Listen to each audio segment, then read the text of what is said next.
सियावर रामचंद्र की जय। पवन सुत हनुमान की जय। उमापति महादेव की जय। केकई कपट युक्त प्रेम बढ़ाकर, ऊपर से प्रेम दिखलाकर, नेत्र और मुंह मोड़कर हंसती हुई बोली, हे प्रियतम, आप मांग मांग तो कहा करते हैं, पर देते लेते कभी कुछ भी नहीं। आपने 2 वरदान देने को कहा था, उनके भी मिलने में संदेह है। राजा ने हंसकर कहा, अब मैं तुम्हारा मर्म समझ गया, अब मैं तुम्हारा मतलब समझ गया। मान करना तुम्हें परम प्रिय है, तुमने उन वरों को धरोहर रखकर फिर कभी मांगा ही नहीं। मुझे झूठ मूठ दोष मत दो, चाहे 2 के बदले 4 मांग लो। रघुकुल में सदा से यही रीत चली आई है कि प्राण भले ही चले जाए, पर वचन नहीं जाता। असत्य के समान पापों का समूह भी नहीं है, और सत्य के समान पुण्य भी नहीं है। यह बात वेद पुराणों में प्रसिद्ध है।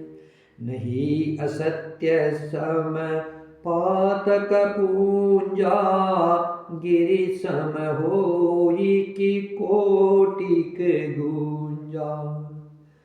सत्य मूल सब सुकृत सुहाए, वेद पुराण विदित मनु गाए।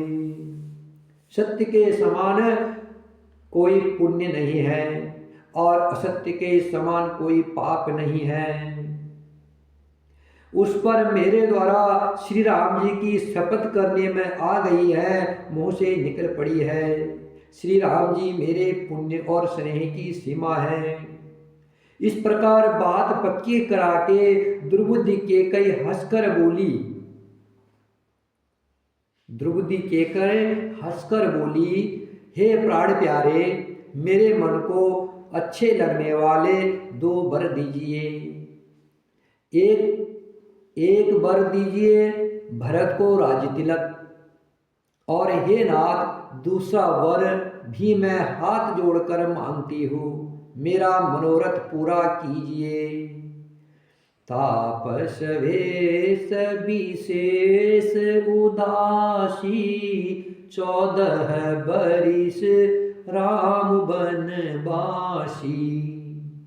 तपस्वियों के वेश में विशेष उदासीन भाव से, राज्य और कुटुंब आदि की ओर से भली भांति उदासीन होकर के, विरक्त मुनियों की भांति राम 14 वर्ष तक वन में निवास करे।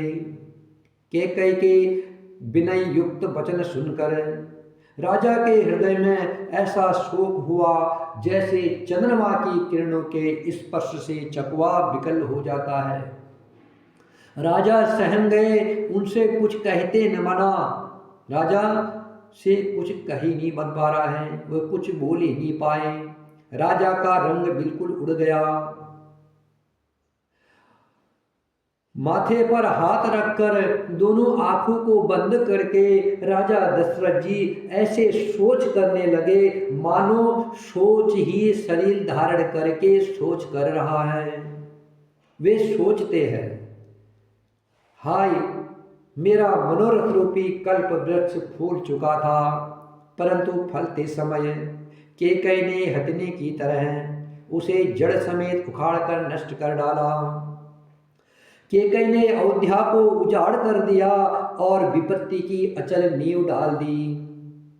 क्या होना था क्या हो गया। स्त्री का विश्वास करके मैं वैसे ही मारा गया, जैसे योग की सिद्धि रूपी फल मिलने के समय योगी को अयोध्या नष्ट कर देती है। इस प्रकार राजा मनी मन दुखी हो रहे हैं। राजा का बुरा हाल देख करके दुर्बुद्धि केकई मन में बुरी तरह क्रोधित हुई और बोली, क्या भरत आपके पुत्र नहीं है? क्या मुझे आप दाम देकर खरीद के लाए हैं? क्या मैं आपकी विवाहिता पत्नी नहीं हूं? जो मेरा वचन सुनते ही आपको बाढ़ सा लगा, तो आप सोच समझकर बात क्यों नहीं करते? उत्तर दीजिए, हाँ कीजिए या नहीं कर दीजिए। आप रघुवंश में सत्य प्रतिज्ञा वाले प्रसिद्ध हैं। आपने ही वर देने को कहा था, अब भले ही न दीजिए। सत्य को छोड़ दीजिए और जगत में अपयश लीजिए। सत्य की बड़ी सराहना करके वर देने को कहा था, समझा था कि मैं कुछ भी मांग लेंगी। राजा शिवी, दधीचि और बलि ने जो कुछ कहा, शरीर और धन त्याग कर भी उन्होंने अपने वचन की प्रतिज्ञा को निभाया। केकई बहुत ही कड़वे वचन कह रहे हैं, मानो जले पर नमक छिड़क रही हो। धर्म की धुरी को धारण करने वाले राजा दशरथ जी ने धीरज धरकर आंखें खोली और सिर धुनकर लंबी सांस लेकर इस प्रकार कहा, ऐसी कठिन परिस्थिति उत्पन्न कर दी है जिससे बच निकलना कठिन हो गया। केकई ने ऐसी परिस्थिति उत्पन्न कर दी। प्रचंड क्रोध से जलती हुई केकई सामने इस प्रकार दिखाई पड़ी, मानो क्रोध रूपी तलवार नंगी खड़ी हो, म्यान से बाहर निकलकर खड़ी हो। कुबुद्धि उस तलवार की मूठ है, निष्ठुरता धार है और वह कुबरी मंथरा रूपी शान पर धरकर तेज की हुई है। राजा ने देखा कि यह तलवार बड़ी ही भयानक और कठोर है और सोचा, क्या सत्य ही यह मेरा जीवन लेगी? राजा अपनी छाती कड़ी करके बहुत ही नर्मता के साथ केकई को पीर लगने वाली बाणी बोले, हे प्रिय, हे भीरु, विश्वास और प्रेम को नष्ट करके ऐसे बुरी तरह के वचन कैसे कह रही हो? मेरे तो भरत और रामचंद्र दो आंखें हैं, अर्थात भरत और राम दोनों मेरे लिए एक से है। यह मैं शंकर जी को साक्षी देकर के सत्य कहता हूँ। मैं अवश्य सवेरे ही दूत भेजूंगा, दोनों भाई भरत शत्रुघ्न को बुला लूंगा। भरत और शत्रुघ्न सुनते ही तुरंत आ जाएंगे। अच्छा दिन सुधवाकर, शुभ मुहूर्त सुधवाकर, सब तैयारी करके डंका बजाकर मैं भरत को राज्य दे दूंगा। राम को राज्य का लोभ नहीं है और भरत पर उनका बड़ा ही प्रेम है। मैं ही अपने मन में बड़े छोटे का विचार करके राजनीति का पालन कर रहा था, बड़े को राज तिलक देने जा रहा था। राम की 100 बार सौगंध खाकर मैं संभाव से ही कहता हूँ कि राम की माता कौशल्या ने इस विषय में मुझसे कभी कुछ नहीं कहा। अवश्य ही मैंने तुमसे बिना पूछे यह सब किया, इसी से मेरा मनोरथ खाली गया। अब क्रोध को छोड़ दो और मंगल साज सजाओ। कुछ ही दिनों बाद भरत युवराज हो जाएंगे। एक ही बात का मुझे दुख लगा है कि तूने दूसरा वरदान बड़ी अड़चन का मांगा है। उसकी आँच से अब भी मेरा हृदय जल रहा है। यह हंसी में या क्रोध में अर्थात सचमुच वास्तव में सच्चा है? क्रोध को त्याग कर राम का अपराध तो बता। सब कोई तो कहते हैं कि राम बड़े ही साधु हैं। तू स्वयं भी राम की सराहना करती और उन पर स्नेह किया करती थी। अब यह सुनकर मुझे संदेह हो गया है कि तुम्हारी प्रशंसा और स्नेह कहीं झूठे तो न थे। जिसका स्वभाव शत्रु को भी अनुकूल है, वह माता के प्रतिकूल आचरण क्यों करेगा? शत्रु भी जिसकी प्रशंसा करते हैं, वह राम माता के प्रतिकूल आचरण क्यों करेगा? हे प्रिय, हंसी और क्रोध छोड़ दो और उचित अनुचित विचार कर वर मांग, जिससे अब मैं आंखें भर करके भरत का राज्याभिषेक देख सकूं। मछली चाहे बिना पानी के जिंदा रह जाए, सांप चाहे बिना मणि के जीता रहे, परंतु मैं संभाव से ही कहता हूँ, मन में छल रखकर नहीं, कि मेरा जीवन राम के बिना नहीं है। हे चतुर प्रिय, मन में समझ कर देख, मेरा जीवन श्री राम जी के दर्शन के अधीन है। राजा के कोमल वचन सुनकर दुर्बुद्धि कैकई अत्यंत जल रही है, मानो अग्नि में घी की आहुतियां पड़ रही है। कैकई कहती है, आप करोड़ों उपाय क्यों न करें, यह आपकी चालबाजी नहीं चलेगी। या तो मैंने जो मांगा है सो दीजिए, नहीं तो नहीं करके अपयश लीजिए। मुझे बहुत प्रचंड बखेड़े अच्छे नहीं लगते। राम साधु है, आप सयाने साधु है, और राम की माता भी भली है। मैंने सबको पहचान लिया है। कौशल्या ने मेरा जैसा भला चाहा है, मैं भी याद रखने योग्य उन्हें वैसे ही फल दूंगी। सवेरा होते ही मुनि का भेष धारण कर यदि राम वन को नहीं जाते, तो हे राजन, मन में निश्चय समझ लीजिए कि मेरा मरना होगा और आपका अपयश। ऐसा कहकर कुटिल कैकई उठ खड़ी हुई, मानो क्रोध की नदी उमड़ी हो। वह नदी पाप रूपी पहाड़ से प्रकट हुई है और क्रोध रूपी जल से भरी है। ऐसी भयानक है कि देखी नहीं जाती। दोनों वरदान उस नदी के दो किनारे हैं। कैकई का कठिन हट ही उसकी तीव्र धारा है, और कुबरी मंथरा के वचनों की प्रेरणा ही उस नदी के भंवर है। वह क्रोध रूपी नदी राजा दशरथ रूपी वृक्ष को जड़ मूल से ढहाती हुई विपत्ति रूपी समुद्र की ओर चली है। राजा ने समझ लिया कि बात सचमुच सच्ची है। स्त्री के बहाने मेरी मृत्यु ही सिर पर नाच रही है। तदंतर राजा ने कैकई के चरण पकड़कर उसे बिठाकर विनती की कि तू सूर्य कुल के लिए कुल्हाड़ी मत बन। सूर्य कुल रूपी वृक्ष के लिए तू कुल्हाड़ी मत बन। तू मेरा मस्तक मांग ले, मैं तुझे अभी दे दूं, पर राम के विरह में मुझे मत मार। जिस किसी प्रकार से हो तू राम को घर में रख ले, अयोध्या में ही रख ले, नहीं तो जन्म भर तेरी छाती जलेगी। राजा ने देखा कि रोग असाध्य है। तब वे अत्यंत आर्तवाणी से हा राम, हा राम, हा रघुनाथ कहते हुए सिर पीटकर जमीन पर गिर पड़े। राजा व्याकुल हो गए। उनका शरीर शिथिल पड़ गया, मानो हथिनी ने कल्पवृक्ष को उखाड़ फेंका हो। कंठ सूख गया, मुख से बात नहीं निकलती, मानो पानी के बिना मछली तड़प रही हो।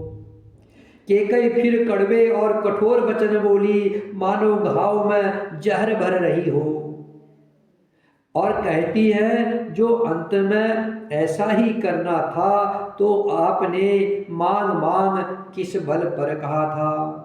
हे राजा, ठहाका मारकर हंसना और गाल फुलाना, क्या ये दोनों एक साथ हो सकते हैं? दानी भी कहाना और कंजूसी भी करना। लड़ाई में बहादुरी भी दिखाओ और कहीं चोट भी न लगे, कहीं ऐसा हो सकता है? या तो अपने वचन या प्रतिज्ञा छोड़ दो, या धैर्य धारण कीजिए। यो असहाय स्त्री की भांति रोइए पीटिए नहीं। सत्यवर्ती के लिए तो शरीर, स्त्री, पुत्र, घर, धन और पृथ्वी सब तिनके के बराबर कहे गए हैं। कैकई के मर्मभेदी वचन सुनकर के राजा ने कहा कि तू जो चाहे कह, तेरा कुछ भी दोष नहीं है। मेरा काल तुझे मानो पिशाच होकर लग गया है, वही तुझसे यह सब कहला रहा है।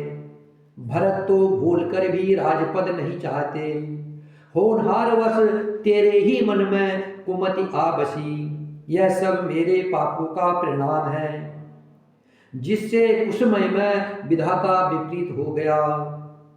यह सुंदर अयोध्या फिर भली भांति बसेगी और समस्त गुणों के धाम श्री राम की प्रभुता भी होगी। सब भाई उनकी सेवा करेंगे और तीनों लोकों में श्री राम की बड़ाई होगी। केवल तेरा कलंक और मेरा पछतावा मरने पर भी नहीं मिटेगा, यह किसी तरह नहीं जाएगा। अब तुझे जो अच्छा लगे वही कर, मुंह छिपाकर मेरी आंखों की ओट जा बैठ, अर्थात मेरे सामने से हट जा, मुझे मुंह न दिखा। मैं हाथ जोड़कर कहता हूँ कि जब तक मैं जिंदा रहूं तब तक फिर कुछ न कहना, अर्थात मुझसे न बोलना। अरे अभागिनी, फिर तू अंत में पछताएगी। जो तू राम के लिए गाय को मार रही है, तात के लिए गाय को मार रही है, तो ऐसे पछताएगी जैसे गाय को मारने पर पाप लगता है। राजा करोड़ों प्रकार से बहुत तरह से समझाकर और यह कहकर कि तू क्यों सर्वनाश कर रही है, पृथ्वी पर गिर पड़े, पर कपट करने में चतुर के कई कुछ बोलती नहीं, मानो मौन होकर मसान जगा रही है, अर्थात शमशान में बैठकर प्रेत मंत्र सिद्ध कर रही हो, ऐसे चुपचाप बैठी हुई है। राजा दशरथ जी राम राम रट रहे हैं और ऐसे व्याकुल है जैसे कोई पक्षी पंख के बिना बेहाल हो। वे अपने हृदय में मनाते हैं कि सवेरा न हो और कोई जाकर श्री रामचंद्र जी से यह बात न कहे, हे रघुकुल के गुरु सूर्य भगवान, आप अपना उदय न करें। अयोध्या को बेहाल देख करके आपके हृदय में बड़ी पीड़ा होगी। राजा की प्रीति और केकई की निष्ठुरता दोनों को ब्रह्मा ने सीमा तक रचकर बनाया है, अर्थात राजा दशरथ जी प्रेम की सीमा है और केकई निष्ठुरता की। विलाप करते करते ही राजा को सवेरा हो गया। राजद्वार पर बीड़ा, बांसुरी और शंख की ध्वनि होने लगी। भाट लोग वृंदावली पढ़ रहे हैं और गवैये गुरु का गान कर रहे हैं। सुनने पर राजा को वे बाढ़ जैसे लगते हैं। राजा को यह सब मंगल साज कैसे नहीं सुहा रहे हैं, जैसे पति के साथ सती होने वाली स्त्री को आभूषण। श्री रामचंद्र जी के दर्शन की लालसा और उल्लास के कारण उस रात्रि में किसी को भी नींद नहीं आई। राजद्वार पर मंत्री और सेवकों की भीड़ लगी है। वे सब सूर्य को उदय हुआ देखकर कहते हैं कि ऐसा कौन सा विशेष कारण है कि अवधपति दशरथ जी अभी तक नहीं जागे। राजा नित्य ही रात के पिछले पहर जाग जाया करते हैं, किंतु आज हमें बड़ा आश्चर्य हो रहा है। हे सुमंत्र, जाओ, जाकर के राजा दशरथ जी को जगाओ, उनकी आज्ञा पाकर हम सब काम करें। तब सुमित्र राजमहल में गए, पर महल को भयानक देखकर वे जाते हुए डर रहे हैं। ऐसा लगता है मानो दौड़कर काट खाएगा, उसकी ओर देखा भी नहीं जाता, मानो विपत्ति और विषाद ने वह डेरा डाल रखा हो। पूछने पर कोई जवाब नहीं देता। वे उस महल में गए जहाँ राजा और केकई थे। जय जीव कहकर सिर नवाकर वंदना करके बैठे और राजा की दशा देखकर वे सूख ही गए। देखा कि राजा सोच से व्याकुल है, चेहरे का रंग उड़ गया है, जमीन पर ऐसे पड़े हैं मानो कमल जड़ छोड़कर जड़ से उखड़कर मुरझाया पड़ा हो। मंत्री मारे डर के कुछ पूछ नहीं सकते। तब अशुभ से भरी हुई और शुभ से विहीन केकई बोली, राजा को रात भर नींद नहीं आई, इसका कारण तो जगदीश्वर ही जाने, इन्होंने राम राम रट कर सवेरा कर दिया, परंतु इसका भेद राजा कुछ भी नहीं बतलाते। तुम जल्दी राम को बुला लाओ, तब आकर समाचार पूछना। राजा का रुख जानकर सुमित्र जी चले। समझ गए कि रानी ने कुछ कुचाल की है। सुमित्र सोच से व्याकुल है, रास्ते पर पैर नहीं पड़ता, आगे बढ़ा नहीं जाता। सोचते हैं राम जी को बुलाकर राजा क्या कहेंगे। किसी तरह हृदय में धीरज धरकर वे द्वार पर गए। सब लोग उनको मन मारे उदास देखकर पूछने लगे, श्री राम जय राम जय जय राम, श्री राम जय जय राम, श्री राम जय जय राम, श्री राम जय जय राम, श्री राम जय जय राम, श्री राम जय जय राम। सब लोगों का समाधान करके किसी तरह समझा बुझाकर सुमित्र वहां गए जहां सूर्य कुल के तिलक श्री रामचंद्र जी थे। श्री रामचंद्र जी ने सुमित्र को आते देखा तो पिता के समान समझकर उनका आदर किया।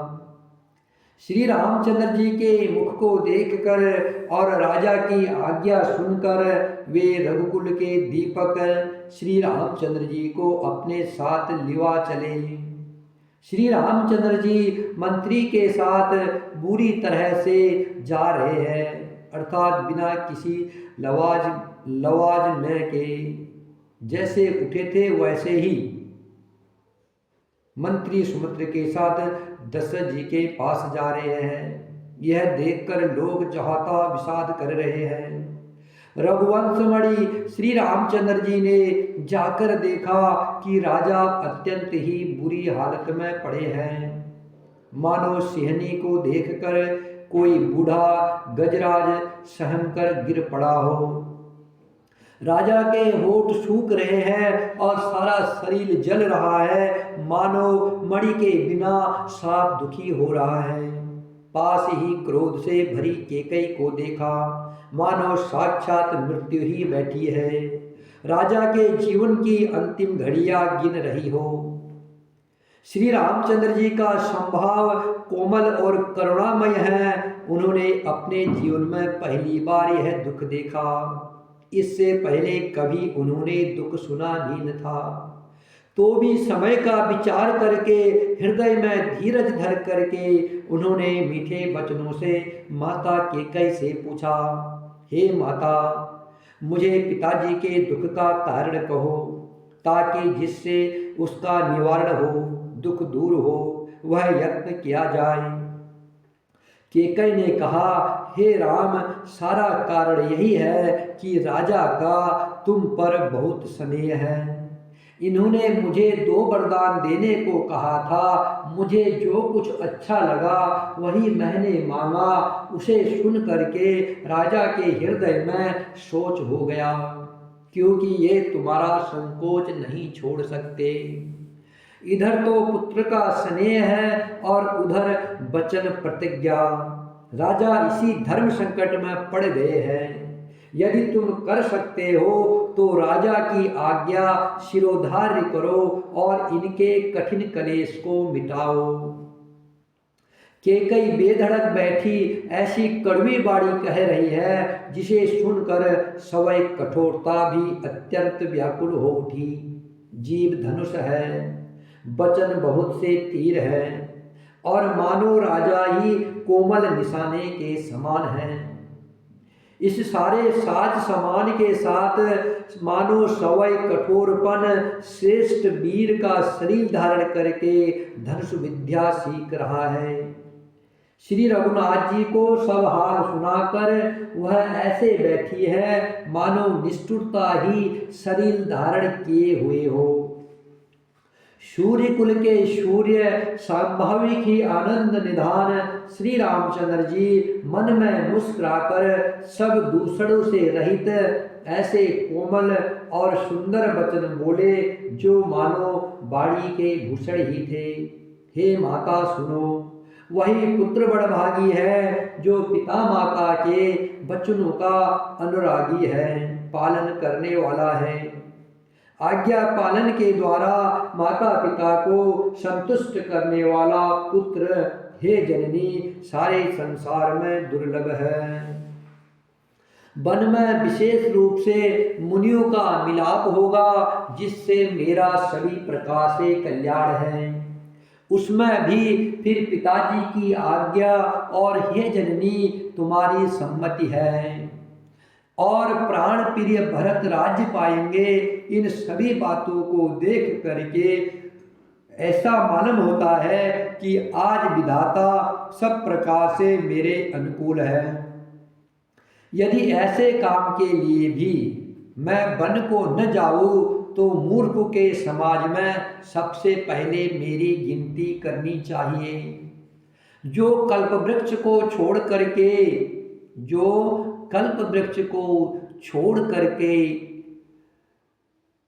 बिना काम की, जो जलाने के भी काम न आए,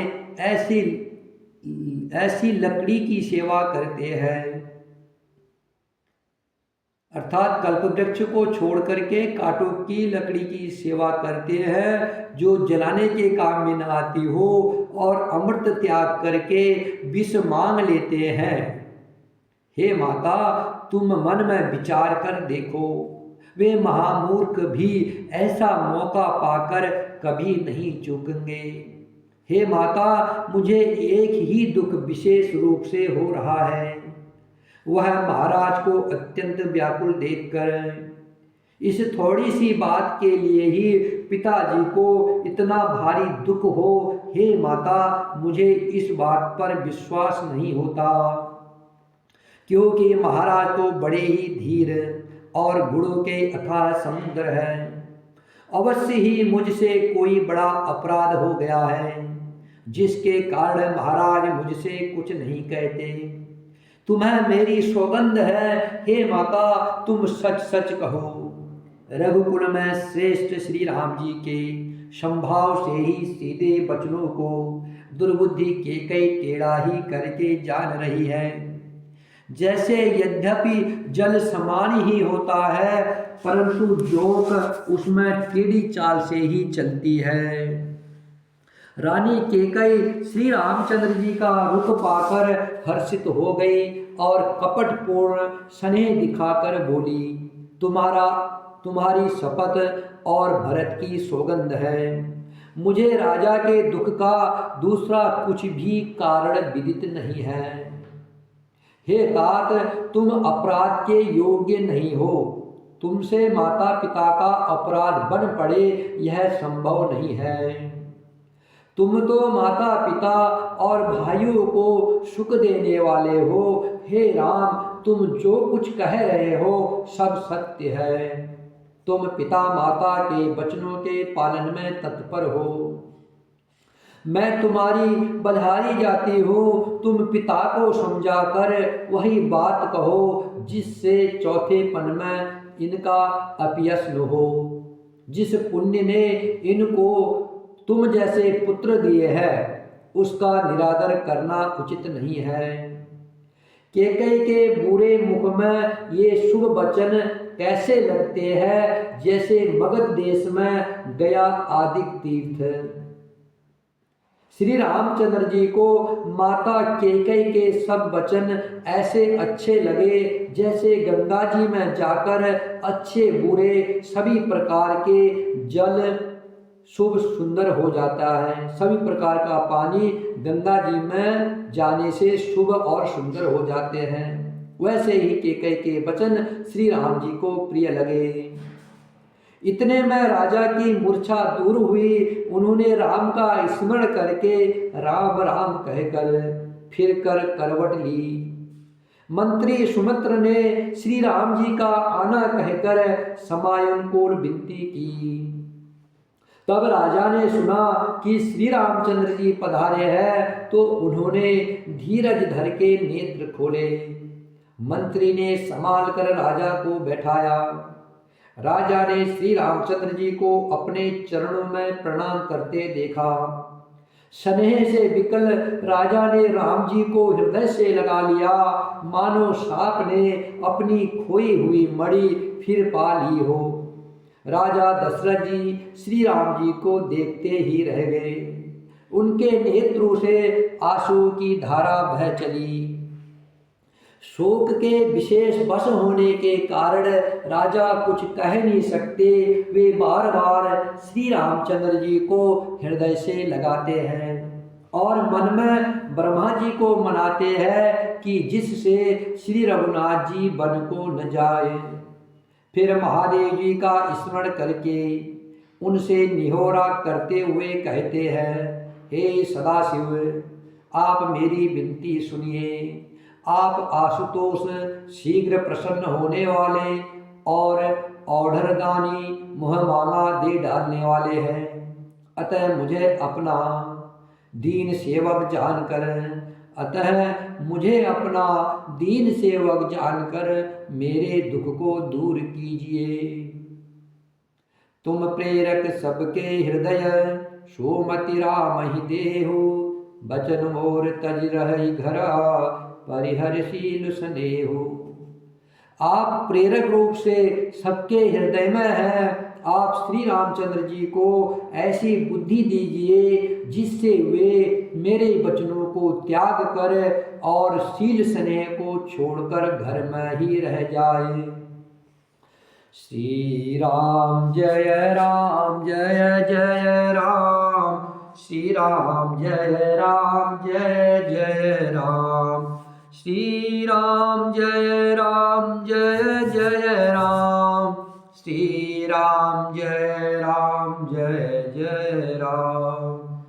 श्री राम जय जय राम। श्री राम जय जय राम। श्री राम जय जय राम। श्री राम जय जय राम। श्री राम जय जय राम। श्री राम जय जय राम। श्री राम जय जय राम। श्री राम जय जय राम। श्री राम जय जय राम। श्री राम जय जय राम। श्री राम जय जय राम। श्री राम जय जय राम। श्री राम जय जय राम। सियावर रामचंद्र की जय।